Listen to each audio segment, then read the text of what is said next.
Палюбуйцеся, гэта беларускасць у 1569. У яе няма праблем, яна на хайпе, друкуюцца кнігі, мова з'яўляецца агульным стандартам для канцылярыі, а ў большасці грамадзян няма праблем з самаідэнтыфікацыяй. Ну проста буська. А гэта беларускасць пасля 2020-га. Яе даволі бедная, але вельмі ганарлівая сястра. То бок, глядзіце, беларускасць была базісам самасвядомасці настолькі, што пра гэта нават не мела сэнсу разважаць. Пасля развалу СССР беларускасць спрабавала стаць часткай папулярнай культуры. Да беларускай самасвядомасці заклікалі музычныя зоркі, палітыкі і дзеячы культуры. З'яўляюцца новыя медыа не толькі пра палітыку.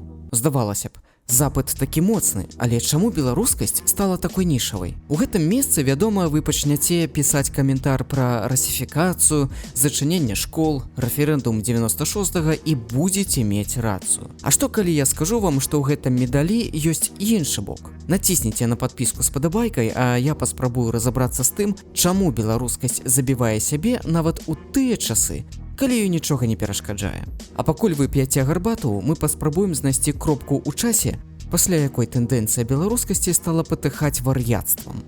Насамрэч, доўга разважаць не трэба, вось яна. Срач пра іспыт на пашпарт новай Беларусі. Адзін маленькі твіт пра тое, ці патрэбны іспыт па беларускай мове і гісторыі для пашпарту, які, мабыць, ніхто не прызнае. Думка пра тое, што трэба здаць экзамен, каб звацца беларусам, выклікала ў мяне даволі шмат здзіўлення. У нашай гісторыі ёсць як мінімум адзін прыклад, калі чалавек не пісаў па-беларуску, стаў часткай польскай паэтычнай супольнасці, але ён наш нацыянальны герой. Так, я пра Адама Міцкевіча. Дарэчы, вершы на беларускай мове ў яго ўсё ж ёсць. Ды і кажучы пра іншыя праекты, якія цяпер запускаюцца ў сеціве, можна лёгка згадаць, мабыць, самую галоўную праблему. Гэта шэймінг праз няправільную мову. Няважна, чым вы цяпер займаецеся. Перакладаеце кнігі, агучваеце серыялы, робіце падкасты ці бераце інтэрв'ю, заўсёды знойдзецца адсотак карыстальнікаў, які захоча засунуць вам струкоў за каўнер. Няправільная беларускасць – гэта новы тренд, які мне вельмі нагадвае той самы 2007. На гэта месцы трэба растлумачыць тым, хто не заспеў гэты час, хто такія гаўнары. У сеціве даволі шмат артыкулаў на гэты конт, але мне здаецца, іх напісалі нейкія ляснутыя. Пачнем з таго, што гаўнар – гэта не абавязкова чалавек, які адносіць сябе да якойсьці субкультуры. Ён заўсёды паводзіць сябе задзірліва і неадэкватна. Напрыклад, калі чалавек добра шарыў за метал і разбіраўся ў розных падвідах, ён мог залічыць сябе да металістаў. Але пры гэтым, калі ўвесь час ён казаў іншым людзям, якія слухаюць іншую музыку, што яны даўбаграі, і толькі таму, што яны не слухаюць тое самае, што і ён, то перад вамі гаўнар. Гаўнар заўжды радыкальны, вельмі моцна абмяжоўвае сябе і заганяе ў рамкі, дзе толькі магчыма. Рамкі паводзін, рамкі музычнага густу, рамкі вопраткі, якую ён апранае штодзень. Быў неяк у маёй кампаніі металіст па мяносцы Харлей. Ён слухаў толькі арыю, насіў толькі берцы з касухай і ездзіў на старым матацыкле Менск. А ўсе, хто так не рабіў, былі для яго позерамі, таму што фактычна яны парушалі яго рамкі трушнасці. Варта адзначыць, што абмежаванне па вопратцы – гэта не заўсёды гаўнарства. Напрыклад, у школе я навучаўся з вельмі добрым хлопцам, якога клікалі Талег. Ён быў мусульманінам і заўсёды апранаўся ў тое, што лічыў сціплым і незадзірлівым. Гаўнарства – стан розуму, няздольнасць крытычна ставіцца да падзей і культурных з'яў, няздольнасць карэктаваць свае паводзіны і падгон пад свае асабістыя рамкі ўсіх іншых людзей. І што вельмі важна, гэта этап усталення кожнага чалавека як індывідуума. Але хтосьці гэты этап праходзіць, а хтосьці застаецца ў ім на ўсё жыццё. Хочаце пачытаць гаўнарскіх каментароў? Прыгадаю вам інтэрв'ю твітарскай блогеркі Сандры, дзе яе выказванне пра тое, што яна лічыла Беларусь недакраінай, выклікала вельмі моцны хейт з боку людзей, пра якіх вы, хутчэй за ўсё, ніколі не чулі і не пачуеце, і навошта вам гэта ўвогуле трэба. Ці можна прыгадаць таго ж Матольку, які кожнае інтэрв'ю дае на расейскай мове, але інакш, як беларускім нацыяналістам, назваць яго даволі цяжка. Дык што такое гэта самая беларускасць і беларуская нацыянальнасць? Тут мы павінны звярнуцца да мінулага, раз мы бясконца і так да яго вяртаемся. Мінулае робяць у выглядзе помнікаў, яго малююць мастакі, пра яго складаюць вершы, здымаюць фільмы, робяць відэагульні, ім захапляюцца, ад яго жахаюцца, ад яго часам адмаўляюцца. Мінулае дыктуе нам нормы паводзін, што трэба рабіць, а што трэба пазбягаць. Яно можа служыць прычынай ці растлумачваць тое, што адбываецца тут і цяпер. Але аб чым мінулым мы вядзем гаворку? Аб мінулым дзяржаў, нацыянальных герояў, народаў ці тэрыторый. Гэтыя пытанні даўно перасталі быць часткай гісторыі як навукі і сталі вельмі палітызаванымі. Напрыклад, слаўныя дні мінулага могуць проста маскіраваць бягучыя няўдачы. А ідэі і падзеі мінулага могуць адважна падымацца на сцягі, каб аб'яднаць людзей бараніць свае правы. Няхай на незалежнасць, культуру, веру ці тэрыторыю. А святая гісторыя народа робіцца грунтоўным пытаннем палітычнай рыторыкі. Словам «нацыя» зараз абазначаюць калектыўны канструкт для самаідэнтыфікацыі. Кажучы простай мовай, нацыя – гэта супольнасць людзей, якая прылічвае сябе да агульнай культурнай надбудоўкі на кшталт мовы, веры, культуры ці іншых духоўных скрэпаў. Існуе канструктывісцкі падыход да нацыянальнай самасвядомасці, ідучы па логіцы якога нацыя – гэта вытворная ад культуры. Іншымі словамі, нацыя не існуе як біялагічны фактар. У вашым ДНК няма нічога такога, што рабіла б вас беларусам, расейцам, палякам ці габрэем ці кімсьці яшчэ. Не. Гэта ніяк не перадаецца вам у генах, вы не ўбіраеце гэта з малаком маці. Тэрмін «нацыі» паўстае перад намі толькі на сацыяльным узроўні. Вытворная ідэя канструктывізму – мадэрнізм. І ён кажа, што недзе з 18 стагоддзя умоўныя жыхары Полацка, Горадні ці Бабруйска пачынаюць разумець сябе як, скажам, ліцвіны. Тут я маю на ўвазе ліцвінаў, толькі каб які-небудзь Дэлфі зноў абурыўся, што яшчэ адзін беларускі блогер распавядае пра ліцвінізм.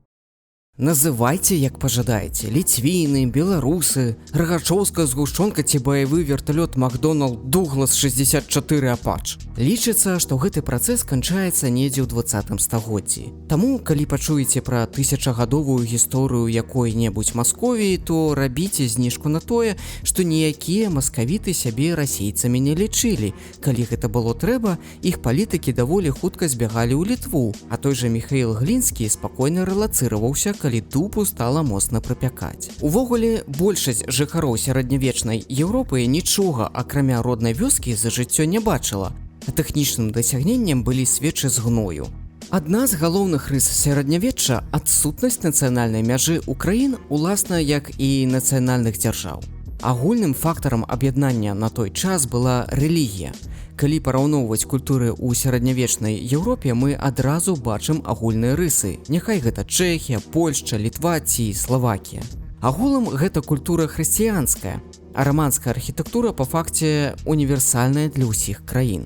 Паспрабуйце знайсці 10 адрозненняў паміж Лідскім замкам, Кёнігсбургам і замкам Арсеніі ў Нідэрляндах. Прыход готыкі, якая дазволіла несці большую вагу будынка, прывяла да таго, што па ўсёй Еўропе пачалі ўзводзіць будынкі, якія не культуразнаўца не адрозніць. А ілюстрацыі да сярэднявечных трактатаў настолькі падобныя адна да адной, што калі іх не падпісваць, то з'явіцца адчуванне, быццам выглядзіце на малюнкі аднаго аўтара. Так, усё правільна, яны пасуюць не толькі да мемаў, але мемы вельмі смешныя. Вось вам некалькі маіх улюбёных. Мы толькі што пазнаёміліся з канструктывізмам, мадэрнізмам і ідэяй нацыянальнай самасвядомасці. Цяпер знаёмцеся з новай рэччу. Так, гэта FOMO – Fear of Missing Out – сіндром упушчанай выгады. Стан, пры якім чалавек адчувае жах ад таго, што ўпускае нешта вельмі важнае.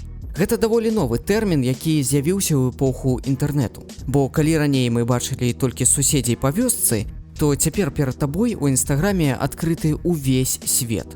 Улад Бумага, які ў 20 па цэнтры Менска раз'язджае на Майбахе, Корж, які ў 23 стаў культавым, Рома Англічанін, які памёр у 29. У той час, калі ЛСП выпускае свой першы хіт, я скончыў універ і не хачу працаваць юрыстам. На той час мне было 23.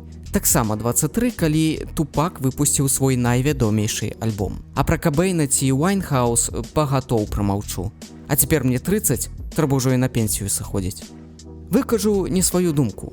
У дадатак да ўсяго тэхналогіі зрабілі поспех бліжэйшым. Bring Me The Horizon было дастаткова дыалап інтэрнэту і MySpace, каб усяго праз 10 гадоў наблізіцца да ўзроўню Металлікі і стаць самым буйным рок-гуртом у свеце. І ты б так змог. Але ты не спампаваў FL-ку 10 гадоў таму, не пачаў пісаць кнігі, не стаў весці TikTok, калі ён з'явіўся. І што рабіць далей? Адкрываць падкаст пра папулярную культуру? Ну хоць па ўзгадваннях айці-барады нас будуць памятаць. Асабліва моцна гэта цісне на творчых людзей, таму што напісаць найлепшы трэк цяпер недастаткова. Трэба яшчэ прыгожа прыйсці да гэтага поспеху. Бо мы ведаем, каб напраўду мець вагу, трэба спачатку нарадзіцца ў звычайнай сям'і ў гарадненскай вобласці. Цябе павінны выгнаць з інтэрнату, і ты нелегальна будзеш там жыць у сяброў, напісаць раз'ёбны артыкул пра курапаты, а потым першым пасля развалу СССР атрымаць палітычны прытулак у ЗША. І, здаецца, калі чагосьці не хапае, трэба завязваць. Дык пры чым тут FOMO, спытаеце вы? Гэта толькі маё меркаванне, але я сапраўды лічу, што FOMO і ёсць корань таго самага гаўнарства. Калі чалавек не рэалізуе сябе за рахунак нейкіх творчых ці працоўных рэчаў, ён вельмі хутка пачынае шукаць сябе ў нечым іншым. І як сапраўдны гаўнар пачынае падганяць усіх пад свае стандарты. Адтуль мы бачым трэды пра не такіх беларусаў і няправільнае вымаўленне літары «че». Ці вам накідваюць лайна за каўнер за тое, што вы пасмелі дапусціць думку, што трасянка можа жыць у тым часе, як і асобная мова.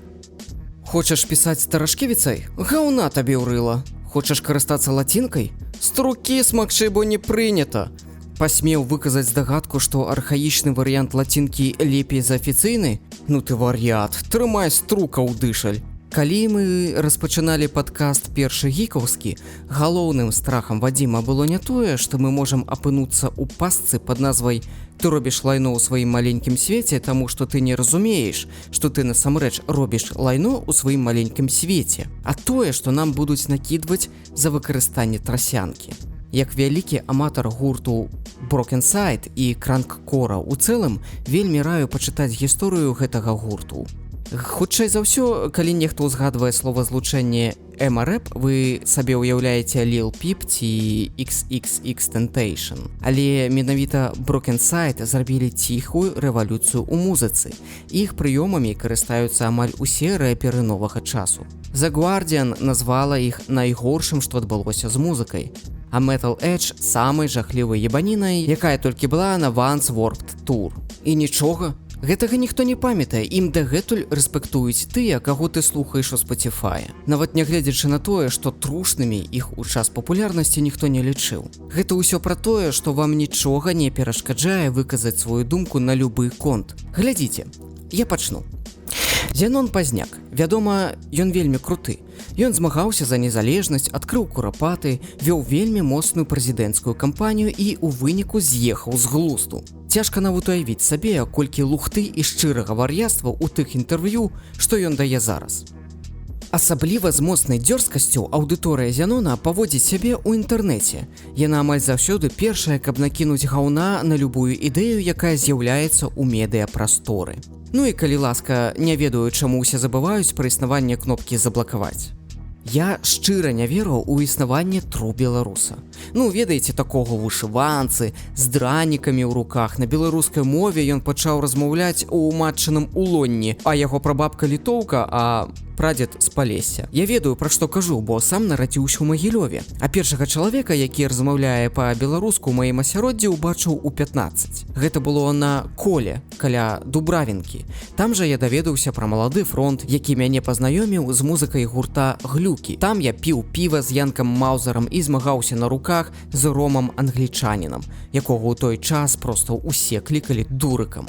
Мой асабісты шлях да самаасвядомасці быў вельмі цярністы, і на ім было шмат перашкод. Я пляваўся ад Караткевіча, не разумеў вершы Купалы і ніколі не слухаў НРМ. І бачыце? Дупа не адвалілася. Я ўсё адно асэнсаваў сябе як беларус. Сам прыйшоў да беларускай мовы і пачаў ствараць кантэнт. Я хачу ўзгадаць адзін даволі цікавы лакальны срач, які адбыўся ў беларускай інтэрнэт-супольнасці, каб даць вам крыху кантэксту. Ёсць такі беларускі музыка Артур Дзівія. Яго гурт пад назвай «Дзівія» даволі вядомы. Ён натуральна мае мільённыя прагляды, мільённыя стрымінгі, яму даволі шмат рэспектуюць. А яшчэ ён цалкам на беларускай мове. Цяпер мы зробім крок у бок. Знаёмцеся, Нікалас Дыега Ліанус, больш вядомы як Ліл Зен. Шмат каму ён вядомы па сінглах Betrayed і Colorblind, сапраўдная зорка нью-скула, які не страціў папулярнасці нават пасля некалькіх вельмі моцных скандалаў, боек і спрэчак са сваёй аўдыторыяй. Якое гэта мае дачыненне да праекта Дівія? Зен назваў Тупака Шакуру вельмі сумным і ацаніў яго творчасць на 2 з 10. Каб вы разумелі, гэта тое ж самае, што прыйсці да Мелказёрава на інтэрв'ю і назваць пазняка агентурай. Дэмарш быў вельмі бачны. Гэта стала часткай яго біяграфіі. Ніводная размова з Зенам не можа прайсці без узгадвання таго канфлікту. Падобна Дівіі, Нікалас пакусіўся на святыню. Але значную частку аўдыторыі гэта толькі больш зацікавіла. Справа ў тым, што адна з самых натуральных рэчаў у жыцці – крытыка старых маладымі. Я, напрыклад, не спрымаю савецкае кіно. Ніколі ў жыцці не мог даглядзець «Масква слязам не верыць», а савецкага Шэрлака ўпершыню паглядзеў год таму. Брытанскія актывісты крытыкуюць Чэрчыля за расізм. Сцэнарысты хайповых праектаў паводзіны герояў серыялу «Як я сустрэў вашу маму». Здавалася б, нават серыял «Скрабс» атрымаў па шапцы за расізм. 9 ліпеня. Артур пасягнуўся на святыню і пасмеў назваць Лявона Вольскага гаўна-рокерам. Арыгінальны трэд выдалены, але мне атрымалася знайсці некалькі водгаласаў на яго. А вось чаго дакладна не ведаюць тыя, хто адказваў і рэагаваў на гэтае меркаванне, дык гэта тое, што падобныя дэмаршы сярод музыкаў сусветная практыка. Цалкам нармальна, што малады артыст, кім бы ён не быў, лічыць, што ён можа зрабіць лепей, чым тыя самыя старыя дзяды. І пакуль у Дівіі, на мой погляд, атрымліваецца добра рабіць тое, што ён робіць. А якую музыку ты слухаеш? НРМ люблю, правда? Ну я як бы таксама. Трэба зразумець той факт, што калі беларускасць выйдзе са стану субкультуры і паспрабуе ўстаць на ногі поп-культуры, падобныя срачы будуць адбывацца ўсё часцей. Апошні сольны альбом Лявона Вольскага – доказ гэтай думкі. Ніхто не прыніжае тое, што зрабіў Вольскі ці той жа Пазняк. Не. Але крытыка да трушных і старых з боку маладых і вельмі гарачых цалкам нармалёвая з'ява. Так, на гэтым месцы вы хутчэй за ўсё згубілі думку. Нагадваю, вы ўсё яшчэ глядзіце відэа з назвай «Чаму беларуская культура сама сябе забівае». Глядзіце. Вось мы, у нашым выпадку звычайны падлетак у парэзных джинсах з іракезам і дурной музыкай у айподзе. Вось вашы аднакласнікі, бацькі і сябры. Вы сварыцеся з бацькамі праз знешні выгляд, сябрам праз тое, што ён слухае першы клас і не можа зацаніць новы альбом Children of Bodom Are You Dead Yet, бо там не музыка, а нейкі сабака хаўкае. Ты кажаш, не, гэта адзін з наймацнейшых інструменталістаў на цяперашні час. Проста паспрабуй паслухаць гэту шалёную мелодыку, але для яго важнейшыя панчлайны і лайнка. Ну, памятайте, тыя, хто падпяваў «Я не знаю, почему ты читаешь рэп, говоришь, ты МС, но тебя таланта нет». Не разумееце, аб чым я? Ды проста замяніце альбом Children of Bodom на Тарашкевіцу, а сябра на падпісчыка, які топіць за наркамаўку. Вось так вось мы апынуліся ў тым месцы, у якім уся наша беларускасць нешта накшталт культуры эма і готаў часоў майго юнацтва. Божух, надайце мне прэмію за нацягванне савы на глобус. Як вам здаецца? На ваш погляд, пра якую праблему беларускай мовы зараз найчасцей згадваюць? Немагчымасць развіцця яе ў межах Беларусі, недакладнасць літаратурнай нормы, можа, кепскія базы агрэгатары слоўнікаў? Не, гэта трасянка. Менавіта яна яблык разладу большасці беларускай супольнасці, калі мы забываем пра палітыку. Наш мозг так уладкаваны, што мы не можам увесь час думаць толькі пра стрэсовыя моманты. Палітыка, палітвязні. Мы не ведаем, як адчувае сябе Калеснікава пасля аперацыі. Таму мы адцягваем нашу ўвагу ў кірунак больш простых рэчаў. Ёй прысвечваюць трэды, яе ненавідзяць, а за тое, што я дзеля прыкола прапанаваў яе абараняць як асобную мову, мяне амаль струкамі па шыю закідалі. Магнус опус гэтага срача адмова набываць кнігі сучасных аўтараў. Ну, разумееце, мова яна ж аднолькавая. Калі ў кнізе ё праблема, то ў мяне ё добрая прапанова. Дак якое у вас пытанне? Як пазбавіцца памылак у кнігах? Дурныя пытанні. Жахлівыя. Пиздзіць, разумееце? Калі ў СМі пиздзіць, калі ў кнігах забіць нахуй, блядь. Нам у апошнія гады няшчасціла, і калі ўжо ў гэтым відэа шмат параўнанняў з музыкай, то глядзіце. Pink Floyd выпускаюць The Division Bell. У Беларусі абіраюць першага прэзідэнта. Тупак выпускае All Eyes on Me і атрымлівае бясконцы Street Credibility. А ў нас рэферэндум. Eminem дропае The Marshall Matters у Менскую марш волі, а праз тыдзень людзей зноў закрываюць за краты за тое, што яны выйшлі на дзень волі. Red Hot Chili Peppers прэзентуюць Stadium Arcadium з сінкламі Danny California і Snow, плошча 2006. Канье перагортвае індустрыю да гары нагамі з альбомом My Beautiful Dark Twisted Fantasy, плошча 2010. Кендрик Ламар паказвае, што рэп можа гучаць рэвалюцыйна і становіцца артыстам нумар 1 на планеце з альбомом Damn. Маршы недармаедаў. А вось у 2020 выйшаў альбом кей-поп гурта BTC Map of the Soul, у якога толькі перадзаказаў 4 мільёны штук. Проста тады, калі сама сістэма супраць цябе, самая лагічная думка працаваць разам. Але не, мы цкуем мелказёрва за слова панства, каверына за трасянку і астапеню за мяккае че. Ці вось яшчэ вам добры прыклад.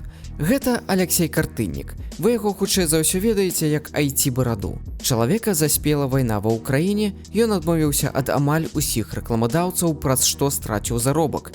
Распачаў праект на беларускай мове і не так даўно спрабаваў сабраць на новы ноутбук на стрымах, але ў выніку аддаў большую частку талераў на дапамогу ўкраіне. Але галоўная недаравальная рэч у ім – канал на расійскай мове, які ён нібыта павінен быў закрыць. Нам жа так незразумела пазіцыя гэтага чалавека, га? Тыя ж самыя праблемы субкультурнасці былі і ва ўкраіне. Лепш за ўсё гэта каментаваў кінаблогер Загін Кінаманев. Коротка кажучы, яго лічылі крыху дурным праз тое, што ён стварае кантэнт на ўкраінскай. Хе-хе-хе. Але зараз усё цалкам зразумела. Паўнавартаснае ўгарванне проста выявіла, хто тут ёлупень. Ці вось Міша Кацурын і Антон Птушкін выпускаюць відэа пра ежу Адэсы. 1,5 мільёны праглядаў, 3 рэкламныя інтэграцыі, станоўчыя водгукі і рэспект вуліц. Ніхто не задаецца пытаннем, ці лічаць яны сябе ўкраінцамі. Толькі зусім дурныя маргіналы нешта ім кажуць за ўзровень валодання роднай мовай. Яшчэ і добра пахавалі ў відэа. Пытанне прыналежнасці да нейкай нацыі не такое цяжкае, як вам падаецца. Вось вам прыклад. Сюзанна Барсаян. Мая былая аднакласніца і топавая дызайнерка.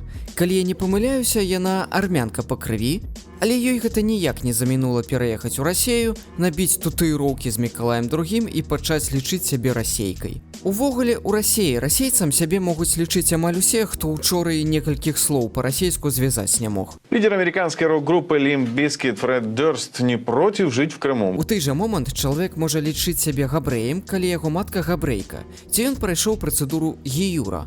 Гэта такое паверненне ў юдаізм, калі ў цябе няма бацькоў габрэяў. Натуральна, вы можаце стаць габрэем, атрымаць пашпарт і пераехаць у Ізраіль. І пры гэтым вас будуць лічыць габрэем. Дарэчы, сёння даволі часта нехта кажа, што тая ці іншая нацыя – гэта новыя габрэі. Проста хочацца нагадаць, каб быць новымі габрэямі, перадусім трэба быць старымі габрэямі, што можа нас нечаму навучыць. Гэта Эліезер бен Ягуда, зааснавальнік гебраізму і чалавек, які адрадзіў іўрыт як сучасную мову. Ён нарадзіўся ў мястэчку Лужкі Шаркаўшчынскага раёна Віцебскай вобласці. Так, вы ўсё добра пачулі. Чалавек, які адрадзіў іўрыт, нарадзіўся у Беларусі. Рэч у тым, што калі Ізраіль быў створаны як краіна для габрэяў, туды рэлакаваліся людзі з усяго свету. Некаторыя габрэі былі еўрапейскімі і размаўлялі на хіндзі, некаторыя з Афрыкі размаўлялі на ангельскай ці мясцовых гаворках. Некаторыя з СССР і размаўлялі на беларускай, украінскай, казахскай і шмат яшчэ якіх мовах. Для іх трэба было зрабіць сучасную мову, на якой можна камунікаваць паміж сабой штодзённа. Так, іўрыт адрадзілі амаль штучна, тут ёсць свае тонкасці, але зараз не аб іх, а то вы нешта зусім на сур'ёзных шчах. Напрыканцы хацелася б пагутарыць аб тым, што з гэтым можна зрабіць. Зараз падаецца, што беларускасць пераходзіць ці ўжо перайшла ў стан субкультуры. А далей што? Граем! А далей толькі мыць польскія прыбіральні ці атрымліваць расійскі пашпарт. Каб беларускасць была звычайнай і натуральнай часткай поп-культуры, трэба пачынаць з сябе. Вось сумны Міколка зрабіў падкаст. Галоўнымі каментарамі былі «Чаму не на беларускай мове?». Выходзіць відэа на беларускай, у выніку 2000 праглядаў у блогера з больш чым 3 сотнямі тысячаў падпісчыкаў. У выніку ён разважае на тым, каб падкаст закрыць. Не размаўляеце на беларускай? Пачніце казаць дзякуй у краме. Навучайце сваіх дзяцей беларускім словам. Спадабаўся прыкольны беларускі артыст? Клікніце падабайку для прасоўвання і запосціце ў Instagram. У вас 80 падпісчыкаў у Твіттеры? Вельмі добра, калі ўбачыце чалавека, які робіць завушніцу ў беларускім стылі, запосціце яго да сябе. Можаце іх і набыць. Добры падарунак для сяброўкі ці мамы. Вы працуеце ў медыа? Не засыце і зрабіце артыкул на беларускай ці пра нешта беларускае. Вы Сцяпан Пуціло і у вас буйны тэлеграм-канал? Рабіце пасты пра тых, хто робіць контент. Абіраючы фільм на вечар, седзячы са сваім партнёрам ці партнёркай, абірайце яго на Кінакіпе ці Анібеле. Калі спадабаўся пераклад, занясіце 5 талераў. Гэта кошт кубка кавы, вы болей на старку ў месяц марнуеце хутчэй за ўсё. Вы стендап-комік? Зрабіце выступ па-беларуску. Паглядзіце на камісаранку, ніхто не скажа, што ён проста пераклаў старыя жарты. Распаўсюджвайце сваё меркаванне. Напрыклад, мая крытыка Пазняка не робіць мяне антыбеларускім. У нас ёсць свае мемы, свае інфанагоды, сваё цікавае кіно і крутая музыка. Беларусы, памятайце, вы ахуенныя. Я вельмі ганаруся быць вашай маленькай часткай. Дзякуй за прагляд. Пабачымся ў наступным відэа.